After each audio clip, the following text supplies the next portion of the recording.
Transformation unlimited ಈ ಶಿಬಿರಕ್ಕೆ ಬಂದಿರುವ ಎಲ್ಲ ಶಿಬಿರಾರ್ಥಿಗಳಿಗೆ ನಮಸ್ಕಾರ. ನಾನು ಮುರಳೀಧರ್ ಅಂತ. ನಾನು ಕೂಡ ಒಂದು 7-8 ವರ್ಷದ ಹಿಂದೆ ಜಯಪ್ರಕಾಶ್ ಸರ್ ಅವರ ನಿರೂಪಣಾ ಕೌಶಲ್ಯ ತರಬೇತಿ ಶಿಬಿರಕ್ಕೆ ನಾನು ಕೂಡ ಒಬ್ಬ ಅಭ್ಯರ್ಥಿಯಾಗಿ ಹೋಗಿದ್ದೆ. ನಾನು ಸಾಕಷ್ಟು ಕಲ್ತಿದ್ದೀನಿ. ಈಗ ನಮಗೆ ಧೋರಣೆ ಏನಿರುತ್ತೆ ಅಂದರೆ ಏನೇ ಹೇಳಿದ್ರು ಕೂಡ ಎಲ್ಲ ನನಗೆ ಗೊತ್ತು ಅಂತ ಅನ್ನೋ ಭಾವನೆಯಲ್ಲಿ ಇರ್ತೀವಿ. ಆದರೆ ನಮಗೇನು ಗೊತ್ತಿಲ್ಲ ಅನ್ನೋದು ಗೊತ್ತಾಗೋದು ಯಾವಾಗ ಅಂತಂದರೆ ನಾವು ಗೊತ್ತಿರೋರ ಹತ್ರ ನಾವು ಗೊತ್ತು ಮಾಡ್ಕೊಳ್ಳೋಕೆ ಹೋದಾಗ ಮಾತ್ರನೇ ಗೊತ್ತಾಗೋದು. ಅದಕ್ಕೋಸ್ಕರ ಯಾರು ತಿಳುವಳಿಕೆ ಪಡೆದಿರ್ತಾರಲ್ಲ ಅಂಥವ್ರ ಒಂದು ಸಂಪರ್ಕಕ್ಕೆ ಬರೋದು ಕೂಡ ತುಂಬ ಅದೃಷ್ಟ ಇದ್ದರೆ ಮಾತ್ರ ಸಾಧ್ಯ ಅಂತ. ಮತ್ತು ಅದೃಷ್ಟ ಅನ್ನೋದಕ್ಕಿಂತ ಅದಕ್ಕೆ ನಮ್ಮ ಒಂದು ಪ್ರಯತ್ನ ಇರುತ್ತಲ್ಲ, ಆ ಪ್ರಯತ್ನವನ್ನು ಪ್ರಾಮಾಣಿಕವಾಗಿ ಮಾಡಿದಾಗ ಇಂತಹ ಅಭೂತಪೂರ್ವ ವ್ಯಕ್ತಿಗಳನ್ನು ಒಂದು ಒಡನಾಟ ಸಿಕ್ಕತ್ತೆ. ಅವರಿಂದ ಏನಾದ್ರು ಕಲೀಲಿಕ್ಕೆ ಸಾಧ್ಯ ಆಗ್ತದೆ. ಸೊ ಅಂತಹ ಒಂದು ಶಿಬಿರದಲ್ಲಿ ನಾನು ಪಾಲ್ಗೊಂಡು ನಾನು ಕೂಡ ಸಾಕಷ್ಟು ಏನು ಹೇಳ್ತಾರೆ ಅಂದರೆ ಒಂದು ಹಂತದಿಂದ ಇನ್ನೊಂದು ಹಂತಕ್ಕೆ ಬೆಳವಣಿಗೆ ಸಾಧ್ಯ ಅನ್ನೋದನ್ನು ಜಯಪ್ರಕಾಶ್ ಸರ್ ಯಾವಾಗಲೂ ಹೇಳ್ತಾ ಇರ್ತಾರೆ. ಒಂದು ಲೆವೆಲಿಂದ ಇನ್ನೊಂದು ಲೆವೆಲ್ಗಾದರೂ ಒಂದು ಬೆಳವಣಿಗೆ ಆಗಬೇಕು, ಎವಲ್ಯೂಷನ್ ಅಂದರೆ ವಿಕಸನ ಆಗಬೇಕು. ನಾವು ಏನಿದ್ದೀವೋ ಅದಕ್ಕಿಂತ ಒಂದು ಹಂತ ಮೇಲಕ್ಕೆ ಹೋದರೂ ಕೂಡ ಎಷ್ಟೋ ಸಾಧನೆ ಮಾಡಿದಾಗತ್ತೆ ಅಂತ ಅನ್ನೋದು ಧ್ಯೇಯವಾಕ್ಯ ಆಗಿರೋ ಜಯಪ್ರಕಾಶ್ ಅವರ ಶಿಬಿರಗಳನ್ನು ನಾನು ಅಟೆಂಡ್ ಮಾಡಿರೋದ್ರಿಂದ ನೀವು ಅಭ್ಯರ್ಥಿಗಳು ಏನಿದ್ದೀರಾ, ನೀವೇನಾದ್ರು ಪ್ರಶ್ನೆಗಳೇನಾದ್ರು ಕೇಳಬೇಕು ಅಂದರೆ ಕೇಳಿ. ನನಗೆ ನನ್ನ ಸಾಮರ್ಥ್ಯದ ಅನುಗುಣವಾಗಿ ಅದಕ್ಕೆ ಉತ್ತರ ಕೊಡೋ ಒಂದು ಪ್ರಯತ್ನ ಮಾಡ್ತೀನಿ. ಯಾವುದಾದ್ರೂ ಪ್ರಶ್ನೆ ಆಗಿರ್ಬೋದು.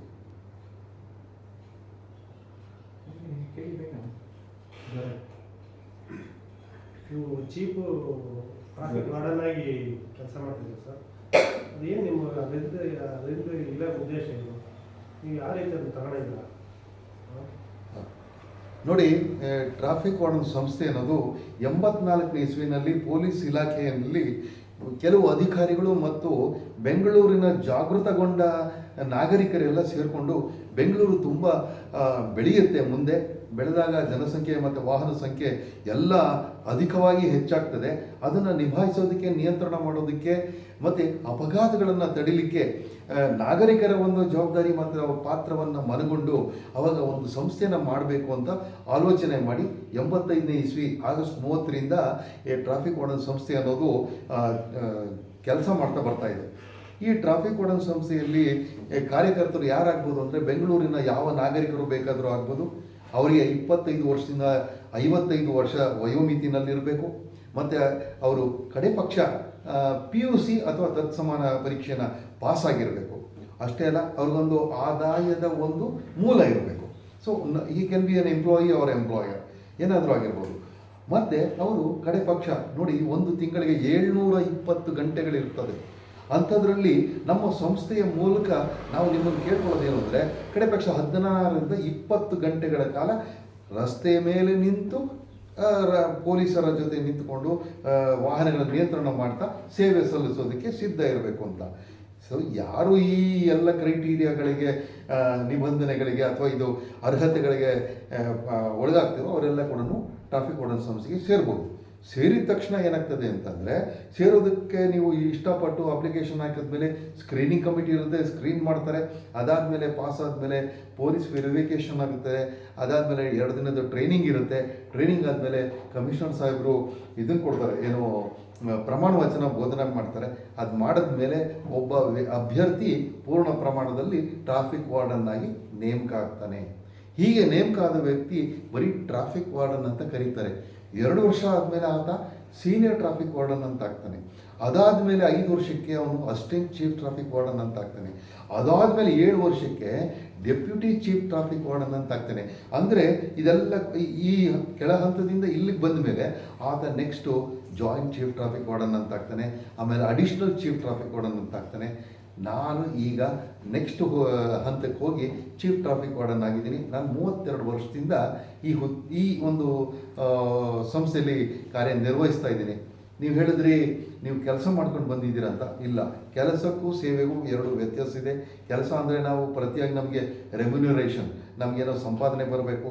ಆದರೆ ಇಲ್ಲಿ ಸೇವೆ ಅಂತ ನಾವು ಪರಿಗಣನೆ ಮಾಡಿದಾಗ ಇಲ್ಲಿ ನಾವು ಏನನ್ನು ಪ್ರತಿಯಾಗಿ ಅಪೇಕ್ಷೆ ಪಡೋವಂಥದ್ದು ಏನಿಲ್ಲ. ಇಲ್ಲೇನಿದ್ರು ಕೂಡ ನಮಗೆ ಏನು ಸಿಕ್ಕುತ್ತೆ ನಿಮಗೆ ಅಂತ ಪ್ರತಿಯೊಬ್ಬರು ಕೇಳ್ತಾರೆ. ಸಿಕ್ಕೋದು ಅಂತಂದರೆ ನಮ್ಮ ಸಿಗೋ ತೃಪ್ತಿನ ನಾವು ಯಾವ ಅಳತೆಗೋಲಿಂದನೂ ಅದನ್ನು ಮಾಪನ ಮಾಡಲಿಕ್ಕೆ ಸಾಧ್ಯನೇ ಇಲ್ಲ. ಆ ತೃಪ್ತಿಯನ್ನು ಬೇಡಿಕೊಂಡು ಅರಿಸಿಕೊಂಡು ಬರುವಂಥ ಸಾವಿರ ಜನ ಟ್ರಾಫಿಕ್ ವಾರ್ಡನ್ಗಳು ಈಗ ನಮ್ಮ ಬೆಂಗಳೂರಿನಲ್ಲಿದ್ದಾರೆ. ನಾವು ಇನ್ನೂ ಪ್ರತಿಯೊಬ್ಬರನ್ನು ಕೇಳ್ಕೊಳ್ಳೋದೇನು ಅಂದರೆ, ನಮ್ಮ ಬೆಂಗಳೂರಿನ ಜನಸಂಖ್ಯೆ 1,30,30,40,00,000 ಇರ್ಬೋದು. ಅದರಲ್ಲಿ ನಾವು 1,000 ಜನ ಅಂದರೆ 0.0067% ಏನೋ ಆಗ್ತದೆ. ಇದು ಸಾಲದು.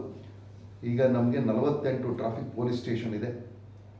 ಅಲ್ಲಿ ಎಲ್ಲ ಸಿಬ್ಬಂದಿಗಳನ್ನೆಲ್ಲ ತೆಗೆದುಕೊಂಡ್ರೆ 5,000 ಜನ ಇದ್ದಾರೆ ಸುಮಾರಾಗಿ. ನಾವು ಟ್ರಾಫಿಕ್ ವಾರ್ಡನ್ಗಳು 5,000 ಜನ ಆಗಬೇಕು. ತಕ್ಷಣದ ಟಾರ್ಗೆಟ್, ತಕ್ಷಣದ ಗುರಿ ನಮಗೆ 2,500 ಆಗಬೇಕು ಅಂತ ಆ ನಿಟ್ಟಿನಲ್ಲಿ ನಾವು ಪ್ರಯತ್ನ ಮಾಡ್ತಾ ಇದ್ದೀವಿ. ಆ ಒಂದು ಪ್ರಯತ್ನಕ್ಕೆ ನೀವು ಕೂಡ ಕೈ ಜೋಡಿಸಿ ನಮ್ಮ ಸಂಸ್ಥೆಯನ್ನು ಬಲಪಡಿಸಬೇಕು ಅಂತ ನಿಮ್ಮನ್ನು ಕೇಳ್ಕೊಳ್ತೀನಿ. ನೀವು ಬಂದು ಸೇರ್ಕೋಬೋದು, ಅಥವಾ ನಿಮ್ಮ ಬೇರೆ ಅರ್ಹ ಅಭ್ಯರ್ಥಿಗಳಿದ್ದರೆ ಬಂದು ಬಳಗದವರು ಅವ್ರಿಗೆಲ್ಲ ನೀವು ಇದ್ರ ಬಗ್ಗೆ ಹೇಳಿಬಿಟ್ಟು ನಮ್ಗೆ ಸೇರಿಸೋದಂದರೆ ನಾವು ಕೂಡ ಬೆಂಗಳೂರಿನ ಸುರಕ್ಷಿತ ರಸ್ತೆಗಳನ್ನಾಗಿ ಮಾರ್ಪಾಡು ಮಾಡಲು ನೀವು ಕೂಡ ಸಹಾಯ ಮಾಡ್ದಂಗೆ ಆಗುತ್ತೆ. ಪ್ರೆಸೆಂಟೇಷನ್ ಸ್ಕಿಲ್ಸ್ ನಿಮಗೆ ಹೇಗೆ ಈ ಪೋಸ್ಟ್ಗೆ ಹೆಲ್ಪ್ ಆಗ್ತಾ ಇದೆ ಸರ್? ಪ್ರೆಸೆಂಟೇಷನ್ ಸ್ಕಿಲ್ಸ್ ನಮ್ಮ ಹತ್ರ ಕಲ್ತಿದ್ದು ತರಬೇತಿ ಹೇಗೆ ನಿಮ್ಗೆ ಸಹಾಯ ಆಗ್ತಾ ಇದೆ ಸರ್? ಮೊದಲನೇದಾಗಿ ನಾನು ಜಯಪ್ರಕಾಶ್ ಅವರ ಒಂದು ಶಿಬಿರದಲ್ಲಿ ನಾನು ವಿಶೇಷವಾಗಿ ಕಂಡುಕೊಂಡಿದ್ದೇನು ಅಂದರೆ, ನಮಗವರು ಹೇಳ್ಕೊಡ್ತಾರೆ ಅನ್ನೋದಕ್ಕಿಂತ ನಾವು ವಿ ಸ್ಟಾರ್ಟ್ ಇದು ಏನು ರಿವೀಲ್ ಮಾಡ್ಕೋತಾ ಹೋಗ್ತೀವಿ. ನಾವೆಲ್ಲನೂ ಕವರ್ ಆಗಿರುತ್ತೆ. ನಮ್ಮ ಸಾಮರ್ಥ್ಯ ಮತ್ತು ನಮ್ಮ ಬೇಡಿಕೆಗಳು, ಬಯಕೆಗಳು, ಆಸೆಗಳು ಏನೇನೋ ಇರುತ್ತೆ. ಅದೇನು ಗೊತ್ತೇ ಇರೋದಿಲ್ಲ. ಅವ್ರ ಹತ್ರ ಮಾತಾಡ್ತಾ ಅದೆಲ್ಲ ಏನು ತೆರೆದುಕೊಳ್ತಾ ಹೋಗ್ತದೆ. ನಿಮ್ಗೆ ಅವ್ರೇನು ಬೆಳಗಿಂದ ನಿಮ್ಗೆ ಅಷ್ಟೇ ಅಲ್ವ ಮಾಡಿದ್ದು, ನಮ್ಗೇನು ಬೇಕು ಅನ್ನೋದು ಗೊತ್ತೇ ಇಲ್ಲ. ಅದು ತೆರೆದುಕೊಳ್ತಾ ಹೋಗ್ತಾ ಇದೆ ಅಷ್ಟೇ. ಹೀಗೆ ವಿಶೇಷವಾಗಿ ನಾವು ಕಲ್ತ್ಕೊಂಡಿದ್ದೇವೆ ಅಂದರೆ, ನಾವು ನಮ್ಮನ್ನು ಪ್ರಪಂಚದ ಮುಂದೆ ಹೇಗೆ ನಾವು ಪ್ರೆಸೆಂಟ್ ಮಾಡ್ಕೋಬೇಕು ಅನ್ನೋದು ಇದು ತುಂಬ ಮುಖ್ಯ. ನಾವು ಯಾವಾಗಲೂ ಏನು ಮಾಡ್ಕೊತೀವಿ ಅಂದರೆ, ನಾವು ಹೇಗಿದ್ದರೂ ಹಾಗಾಗುತ್ತೆ, ನಮಗೆ ಬರೀ ಸಾಮರ್ಥ್ಯ ಅಷ್ಟೇ ಗಳಿಸ್ಕೊಂಡ್ಬಿಟ್ರೆ ನಾವು ಚೆನ್ನಾಗಿ ಎಲ್ಲರೂ ಮುಟ್ಟಬಹುದು ಅಂತ. ಇಲ್ಲ ಅನ್ನೋದು ಗೊತ್ತಾಗಿದ್ದು ನಮ್ಮ JB ಸರ್ ಅವರ ಶಿಬಿರಗಳಲ್ಲಿ ನಾವು ಹೋದಾಗ. ಇದು ತುಂಬ ಮುಖ್ಯ ಆಗ್ತದೆ. How we present our sales ಅಂತ. ನಾವು ಹೇಗೆ ನಾವು ಕಾಣ್ತೀವಿ, ನಾವು ಶಾರೀರಿಕ ಹೆಲ್ತ್ ಹೇಗೆ ಇಟ್ಕೋಬೇಕು, ಶಾರೀರಿಕ ಕರೆಕ್ಟ್ ಅಲ್ಲದು, ಶಾರೀರಿಕ ಹೆಲ್ತು ಅಂದರೆ ಫಿಸಿಕಲ್ ಹೆಲ್ತು. ಈ ಫಿಸಿಕಲ್ ಹೆಲ್ತ್ ತುಂಬ ಚೆನ್ನಾಗಿರಬೇಕು. ಅಷ್ಟೇ ಅಲ್ಲ, ಫಿಸಿಕಲ್ ಹೆಲ್ತ್ನ ನಾವು ಗ್ರೂಮ್ ಮಾಡ್ತಾ ಇರಬೇಕು, ಅಭಿವೃದ್ಧಿ ಮಾಡ್ತಾ ಇರಬೇಕು. ನಾವು ಹೇಗೋ ತಲೆ ಬಾಚ್ಕೊಳ್ದಿರ ಹೋಗೋದು, ಹೇಗೋ ಬಟ್ಟೆಗಳು ಹೆಂಗಂದ್ರೆ ಹಂಗೆ ಹಾಕ್ಕೊಳ್ಳೋದು, ಇದೆಲ್ಲ ಮಾಡೋದಲ್ಲ. ಮಾತು ಹೇಗಿರಬೇಕು, ಹೀಗೆ ನಮ್ಮನ್ನು ನಾವು ನೋಡಿ, ನಾವು ಬರೀ ಚಪ್ಪಲಿ ಹಾಕ್ಕೊಂಡು ನಾವು ಯಾರಾದ್ರೂ ನಮ್ಮನ್ನು ಯಾರೋ ಆಫೀಸರ್ ಅಂತ ಟ್ರೀಟೇ ಮಾಡಲ್ಲ. ನೀವು ಅದೇನೇ ಹಾಕ್ಕೊಂಡ್ರು ಬಟ್ಟೆನೇ ನೀಟಾಗಿ ಅಯನ್ ಮಾಡಿಬಿಟ್ಟು ಚೆನ್ನಾಗಿ ಬಟನ್ಸ್ ಎಲ್ಲ ಹಾಕ್ಕೊಂಡು ಬಟನ್ನ ತೆಗೀತೀರಾ, ಅದೆಲ್ಲ ಮಾಡ್ಕೊಂಡು ಶೂಸ್ ಎಲ್ಲ ಹಾಕ್ಕೊಂಡು ಸ್ವಲ್ಪ ಮಾತು ನಡವಳಿಕೆಯಲ್ಲಿ ವರ್ತನೆಗಳಲ್ಲಿ ಏನೋ ಒಂದು ಪರಿಷ್ಕರಣೆ ಮಾಡ್ಕೊಂಡಾಗ ನಿಮ್ಮನ್ನು ಯಾರೂ ಕೂಡ ಬೇರೆ ಥರ ಕಾಣಲಿಕ್ಕೆ ಸಾಧ್ಯನೇ ಇಲ್ಲ. ಏನು ಸರ್ ಹೇಗಿದ್ದೀರಾ ಅಂತ ಅವರ ಭಾವನೆ ಮತ್ತು ವರ್ತನೆಗಳೇ ಬೇರೆ ಆಗಿಬಿಡುತ್ತೆ. ಇದರ ಇಂಪಾರ್ಟೆನ್ಸನ್ನು ನಾನು ಗುರುತಿಸ್ಕೊಂಡಿದ್ದು, ಕಲ್ತಿದ್ದು ಜಯಪ್ರಕಾಶ್ ಅವರ ಶಿಬಿರದಲ್ಲಿ ಸರ್. ಸರ್, ನಂದೊಂದು ಪ್ರಶ್ನೆ ಇದೆ. ಈಗಿನ ಕಾಲದಲ್ಲಿ ಅ ಆ ಇ ಅಥವಾ ABCD 4 ಅಕ್ಷರ ಕಲ್ತಿದ ತಕ್ಷಣ ನನಗೆಲ್ಲ ಬರುತ್ತೆ ಅನ್ನೋ ಜನನೇ ಹೆಚ್ಚು. ಆದರೆ ನೀವು 8th ಕ್ಲಾಸ್ ಅಟೆಂಡ್ ಮಾಡಿ ಈಗ 9ನೇ ಕ್ಲಾಸಿಗೆ ಬಂದಿದ್ದೀರಾ, ಒಂದು ದಿನದ ಕಾರ್ಯಾಗಾರ ಶಿಬಿರಕ್ಕೆ. ನಿಮ್ಗೆ ಇನ್ನೂ ಅವಶ್ಯಕತೆ ಇದೆಯಾ? ಯಾತಕ್ಕೋಸ್ಕರ ಅವಶ್ಯಕತೆ ಇದೆ ಅಂತ ಸ್ವಲ್ಪ ತಿಳಿಸಿ ಹೇಳಿ ಸರ್. ನೋಡಿ, ಕಲಿಕೆ ಅನ್ನೋದು ನಿರಂತರ, ಅದೇನೋ ಅದು ಸ್ಟಾಪ್ ಅಂತ ಏನಿಲ್ಲ. ನಾನು ಇಲ್ಲಿಗೆ ಬಂದಾಗ ಇವಾಗ ಹೊಸದಾಗಿ ಬಂದರೂ ಕೂಡ ನಾನು ಗೊತ್ತಿದ್ರು ಕೂಡ ಕೆಲವು ಕ್ಲಾಸಸ್ನ ಅಟೆಂಡ್ ಮಾಡಿ ಸೇಮ್ ರಿಪಿಟೇಷನ್ ಆದರೂ ಕೂಡ ಇಲ್ಲಿ ಪುನರ್ಮನನ ಆಗುತ್ತೆ. ಅದಕ್ಕೋಸ್ಕರ ಹೇಳೋದು, ನಾವು ಮೊದಲೆತ್ಕೊಳ್ತಾ ಸಂಕಲ್ಪ ಮಾಡ್ಕೋಬೇಕು. ಸಂಕಲ್ಪ ಮಾಡ್ಕೊಂಡಿದ್ದನ್ನು ಸ್ಮರಣೆ ಮಾಡ್ಕೋತಾ ಇರಬೇಕು. ಆಮೇಲೆ ಅದನ್ನು ಸಮಾಜಕ್ಕೆ ಸೇವೆಯ ಮುಖಾಂತರ ಸಮರ್ಪಣೆ ಮಾಡ್ಬೋದಾಗುತ್ತೆ. ನಾವು ಸುಮ್ಮನೆ ಒಂದು ಸಲ ಓದ್ಬಿಟ್ಟು ಸುಮ್ಮನೆ ಬಿಟ್ಟರೆ ಆಗೋದಿಲ್ಲ. ಅದು ಪುನರ್ಮನನೂ ಬೇಕಾಗ್ತದೆ. ಅದಕ್ಕೋಸ್ಕರನೇ ನಾವು ಪ್ರತಿಯೊಂದು ಹಂತದಲ್ಲೂ ಕೂಡ ನಾವು ಕಲಿತಾ ಇದ್ದೀವಿ ಅಂತ ಗೊತ್ತಾಗಬೇಕು. ಇಲ್ಲಾಂದರೆ ಅದೇನೂ ಇಲ್ಲ, ಕಿವಿ ಮೇಲೆ ಬೀಳುತ್ತೆ, ಯಾವುದೋ ಒಂದು ಪದ ಬಿದ್ದಂಗೆ ಬೀಳುತ್ತೆ, ಹೋಗ್ತಾ ಇರುತ್ತೆ. ಇಲ್ಲ, ನೀವು ಜಾಗರೂಕ ಮನಸ್ಸಿನಿಂದ ನೀವು ಯಾವುದೇ ಒಂದು ವಿಷಯದಲ್ಲಿ ಭಾಗವಹಿಸಿದಾಗ ಮಾತ್ರ ನಿಮಗಲ್ಲಿ ಚಕಿತತೆ ಬರ್ತದೆ. ನಿಮ್ಗೆ ಗೊತ್ತಾಗುತ್ತೆ, ಏನೋ ಹೊಸದೇನೋ ನನಗೆ ಸಿಗ್ತಾ ಇದೆಯಲ್ಲಪ್ಪ ಅಂತ. ಇದು ಗೊತ್ತಿದ್ರೆ ಜಯಪ್ರಕಾಶ್ ಅವ್ರು ಮಾಡಿದ ಎಲ್ಲನೂ ಸುಮ್ಮನೆ ಹಂಗೆ ಹಾಕಿ ತಿಳ್ಕೊಂಡ್ರೆ ಆಗಲ್ಲ.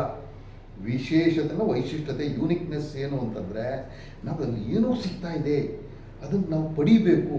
ವಿ ಶುಡ್ ಸ್ನ್ಯಾಚ್ ಮಾಡಬೇಕು, ಗ್ರ್ಯಾಬ್ ಮಾಡಬೇಕು ಅನ್ನೋ ಆ ತವಕ ಇರುತ್ತಲ್ಲ, ಅರ್ಜಿ ಇರುತ್ತಲ್ಲ, ಅದನ್ನು ವ್ಯಕ್ತಪಡಿಸಿದಾಗ ನಾವು ಪ್ರತಿಯೊಂದರಲ್ಲೂ ಕೂಡ ಸಂಪಾದಿಸಿಕೊಳ್ಳಬಹುದು. ನಮ್ಮ ಜ್ಞಾನವನ್ನು ಸಂಪಾದನೆ ಮಾಡಿಕೊಂಡು ಅದನ್ನು ಹೆಚ್ಚು ಮಾಡ್ಕೊಳ್ಳೋದ್ರಲ್ಲಿ ನಿಮ್ಮ ಮನೆಗೆ ಹೋಗಿದ ತಕ್ಷಣ ಸಿಗುತ್ತೆ. ಒಂದು ಪದ ಕಲ್ತಿದ್ದೀನಪ್ಪ ಇವತ್ತು, ಸ್ವಾಟ್ ಅಂತ ಏನೋ ಹೇಳಿದ್ರು, ನಿಮಗೇನೋ ಬೇರೆ ಇನ್ನೊಂದು ಪದ ಏನೋ ಹೇಳ್ಕೊಟ್ರು ಅಲ್ವಾ. ನಾವು ಯಾವತ್ತೂ ಅಷ್ಟೇ ಕಂಫರ್ಟ್ ಝೋನಿಂದ ಇಫರ್ಟ್ ಝೋನಿಗೆ ಬರೋದಿದೆಯಲ್ಲ, ಅದು ಅಷ್ಟು ಸುಲಭ. ಸಾರೇನೋ ಹೇಳಿಬಿಟ್ರು, ಅದು ಒಂದು ಬರ್ಸು ಬಿಟ್ರು, ನಾವು ಬರ್ಕೊಂಡ್ಬಿಟ್ವಿ. ತುಂಬ ಕಷ್ಟ. ಸಾಹಸ ಮನೋಭಾವ ಇದ್ದವ್ರಿಗೆ ಸಾಧ್ಯ, ರಿಸ್ಕ್ ತೊಗೊಳೋರಿಗೆ ಸಾಧ್ಯ.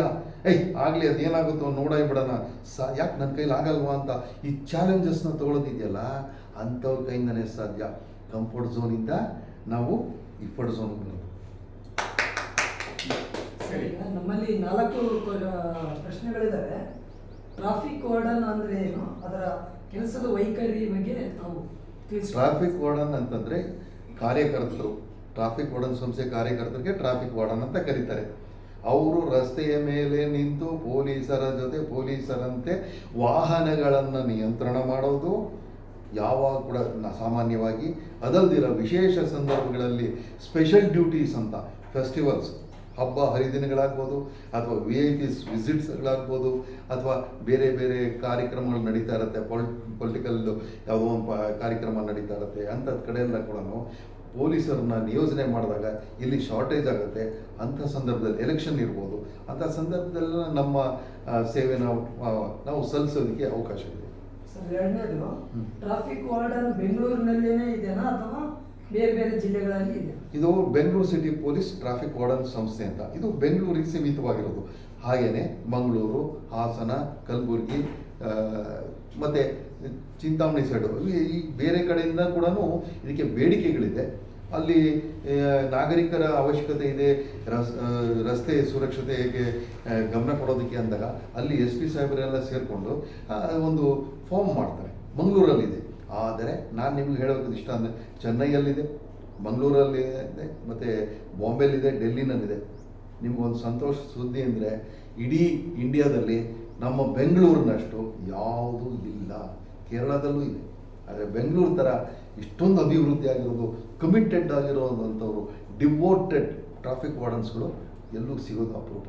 ಈ ಥರ ಸರ್, ಈಗ ಟ್ರಾಫಿಕ್ ವಾರ್ಡನ್ ಸೇರ್ಕೊಳ್ಬೇಕು ಅಂತಂದ್ರೆ ಸರ್, ಅದು ವಯಸ್ಸಿನ ಮಿತಿ ಇದೆನಾ? ಅಥವಾ ಈಗ ಬಳ್ಳಾರಿ, ವಿಜಯನಗರ ಜಿಲ್ಲೆ ಆಗಿರ್ಬೋದು, ಅವರು ಒಂದು ಆಸೆ ಇರುತ್ತೆ, ನಾನು ಕೂಡ ಒಂದು ಸೇವೆ ಮಾಡಬೇಕಂತ, ಅವ್ರು ಬಂದು ಬೆಂಗಳೂರಲ್ಲಿ ಮಾಡ್ಬೋದಲ್ಲ?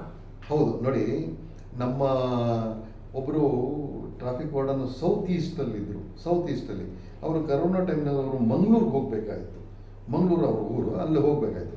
ಅವರೇನು ಮಾಡೋರು ಅಂದರೆ, ಅವರಿಗೆ ಒಂದು ನಿಯಮಿತವಾಗಿ ಇಷ್ಟು ನಿಗದಿತವಾಗಿ ಇಷ್ಟು ಸೇವೆ ಸಲ್ಲಿಸಬೇಕು ಅಂತ, ಕಡ್ಡಾಯವಾಗಿ ಸಲ್ಲಿಸಬೇಕು ಅಂತ ಒಂದು ಅವಧಿ ಕೊಟ್ಟಿರುತ್ತೆ. ಅದನ್ನು ಸಲ್ಲಿಸೋದಕ್ಕೋಸ್ಕರ ಅವ್ರು ಮಂಗಳೂರಿಂದ ಬಂದು ಡ್ಯೂಟಿ ಮಾಡ್ತಾಯಿದ್ರು. ವಾರದ ಕೊನೆಯಲ್ಲಿ ಬಂದು 2 ದಿನ 4 ಗಂಟೆಗಳು ಮಾಡಿಬಿಟ್ಟು ಹೋಗ್ತಾಯಿದ್ರು. ಸೊ ಈ ಥರ ಇದೆ, ಆದರೆ ಬೆಂಗಳೂರಿಗೆ ಬರಬೇಕು. ಗೆಳೆಯರೇ, ನೋಡಿ, ABCD ಅನ್ನೋ ತತ್ವ ಸಾಹೇಬರು ಅದನ್ನು ಬೇರೆ ರೀತಿಯಲ್ಲಿ ಹೇಳ್ತಾರೆ. ಆಫ್ಟರ್ ಬರ್ತ್ ಕಮ್ಸ್ ಡೆತ್ ಅಂತ, ಆಫ್ಟರ್ ಬರ್ತ್ ಕಮ್ಸ್ ಡೆತ್ ಅಂತ. ನಾವು ಹುಟ್ಟಿದ್ದು ಆಗ್ಬಿಟ್ಟಿದೆ, ಅದರೊಳಗೆ ನಮ್ಮದೇನು ಪಾತ್ರನೇ ಇಲ್ಲ. ಆದರೆ which comes after birth is death, ಅದು ನಿಶ್ಚಯ ಆಗ್ಬಿಟ್ಟಿದೆ. ಆದರೆ ಯಾವತ್ತೂ ಏನು ಅಂತ ಗೊತ್ತಿಲ್ಲ. ಈ ಅವಧಿ ಏನಿದೆ, ಬರ್ತ್ ಮತ್ತು ಡೆತ್ ನಡುವೆ ತುಂಬ ಚಿಕ್ಕದು ಅವಧಿ ಅದು. ನಾವೇನೋ ದೊಡ್ಡ 60 ವರ್ಷ ಅಂದರೆ ಏನೋ ಜಾಸ್ತಿ ಅಂದ್ಕೊಳ್ತೀವಿ, ಆದರೆ ತುಂಬ ಅವಧಿ ಚಿಕ್ಕದು. ಇಲ್ಲಿ ನಾವು ನಮ್ಮ ಈ ಅವಧಿಯನ್ನು ಸಿಹಿ ಮಾಡ್ಕೊಳ್ಳೋದಿದೆಯಲ್ಲ, ಕನ್ನಡದ ಸಿಹಿ ಮಾಡ್ಕೊಳ್ಳೋದಿದೆಯಲ್ಲ, ಅದು ತುಂಬ ಮುಖ್ಯ ಆಗ್ತದೆ. ಅದು ಯಾವಾಗ ಸಾಧ್ಯ ಅಂತಂದರೆ, ನಾವು ಅನುಕ್ಷಣ, ಪ್ರತಿಯೊಂದು ಕ್ಷಣ ಕೂಡ ಇಂಪಾರ್ಟೆಂಟ್, ಮಹತ್ವ ಅಂತ ನಾವು ಪರಿಗಣಿಸಿದಾಗ ಮಾತ್ರನೇ.